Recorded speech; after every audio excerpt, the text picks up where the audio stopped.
Don't pay any attention to what Democratic Party leaders tell you.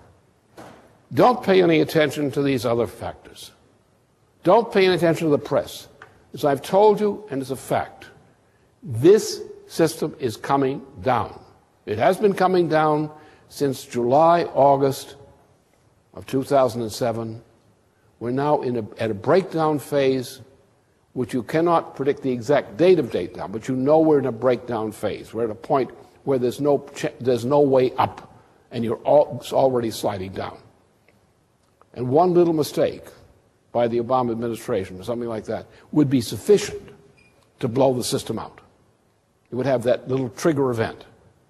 But we're not waiting for a trigger event which says we either have a depression or we don't have a depression. We already have a depression. And whatever happens on whatever date, this system is doomed under its present policies. There's nothing that can save the United States under its present policies now. That is foregone. There's nothing waiting the American people out there except doom right now. We could reverse that. And how will we do that? Simple. Use our Constitution. What do? We go back to Glass-Steagall. We just say that all commercial banks, which are commercial banks, or which used to be commercial banks, will now be put through bankruptcy reorganization of the type that Franklin Roosevelt specified back in 1933.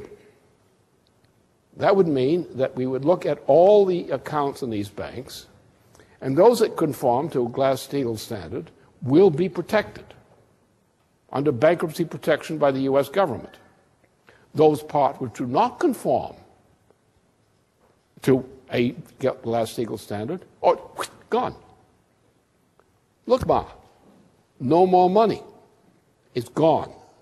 These banks are gone. This system is gone. We now have a shrunken financial system. Many billions, even trillions of dollars have been wiped off the books in a great bankruptcy reorganization, which does have certain similarities to what happened in Weimar Germany in November, December of 1923. Suddenly, all the worthless paper was gone. Except they didn't have a good system to handle it. We do. Our system. Under those conditions, we can then use our federal system to create new credit to rebuild an economy. But it means wiping out most of the loose money people who have control of our financial system today. We're talking about tens of trillions of dollars being wiped off the books. That's the price that has to be paid if we're going to get an economy that can survive. That's where we stand. That's what has to happen. And only if people recognize that we have to get to that point now is there any chance of any future for this country. This is reality. Don't ask your forecaster. They don't know anything. They're always wrong. This is the fact. Look in every neighborhood. Look at the conditions of life. Look at where industries used to exist. Look where the agricultural sector is collapsing. Look at the tent cities that are being shut down. Look at the condition of health care. And then look at the financial situation. This system is finished. This nation in this form is finished. However, if we have the guts to put the system through bankruptcy reorganization, this nation can survive. It will survive on the condition that we make an alliance to break the power of the British Empire and the British interests internationally.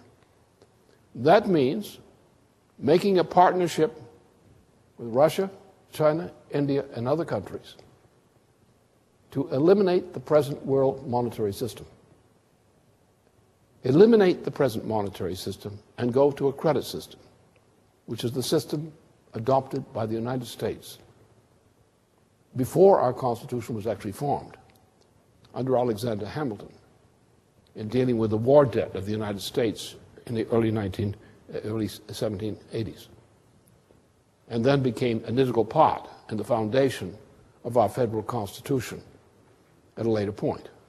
So if we go back to our constitutional standard of a credit system and join with Russia, China, India, and other countries in also getting a block of a credit system, we have the power then, with the support of other nations who are looking for a solution, to eliminate the imperial system, which runs the monetarist system, which runs the planet today. That's our only chance. If we don't have the guts to do that, we have nobody to us but ourselves to blame for not doing it. And that's where we stand.